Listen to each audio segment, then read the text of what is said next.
vous savez quoi? On va rester dans une chronique très nature. Nous aussi, on a été voir des animaux qui sont présentés par Églantine d'une façon magistrale. Elle adore la volaille. Ça tombe bien, nous aussi. Églantine, qu'as-tu dégoté?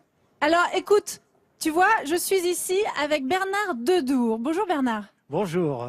Alors, Bernard, comme ça, est un personnage en fait très important. Bon, tu as deviné hein, quelle bête j'ai à côté de moi, ce sont des coqs. En fait, je voulais vous montrer la poule d'éther. C'est une poule qu'on a retrouvée pendant très longtemps sur tous les marchés de l'île et puis qui a complètement disparu. Mais la race était totalement éteinte. Eh bien, aujourd'hui, on la retrouve grâce, entre autres, à Bernard qui a recréé cette race ancienne. Alors forcément, la question que tout le monde se pose, c'est comment fait-on pour recréer une race ancienne ?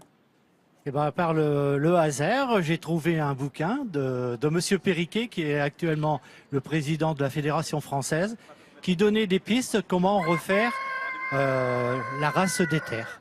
Alors on procède comment? On part de quoi? Alors je suis parti de poules noires de la région d'éther-Merville, parce que ça, les poules noires, il y en avait partout en France, hein.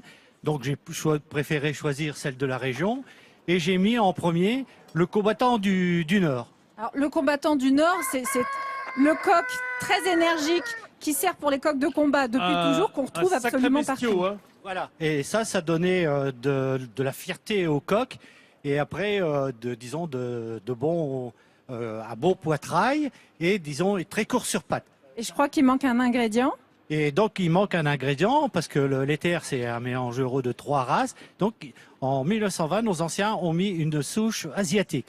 Et donc, moi, j'ai incorporé, après, 5-6 ans après ce premier travail, j'ai mis le Langzam. Alors, le Langzam, c'est une race asiatique. Alors, vous êtes parti, en fait, d'une poule noire, d'un combattant du Nord et d'une race asiatique. C'est exactement la même recette originelle. Tout à fait. Alors, attention. Pourquoi est-ce qu'on met de l'asiatique? Vous allez voir, ça a un sens. Parce que c'est le Alors, nouvel an chinois. Dans les années 1920, pour rebooster nos races et améliorer la ponte en hiver. Et donc, on a mis cette souche. Ce sont de bonnes pondeuses l'hiver. Tout à fait. Aujourd'hui, ils sont très très bavards, hein, nos coqs. Je signale que c'est l'année du singe, hein, pas l'année du coq. Eh bien, le coq que tu as là n'est absolument pas d'accord et se manifeste. Aujourd'hui, on en est où? Eh bien, disons, maintenant, on peut dire qu'on est presque au but, mais il y a toujours du travail de sélection. Et sinon, on va redescendre et on va rejoindre l'entonnoir. Il faut surtout pas arriver à ça.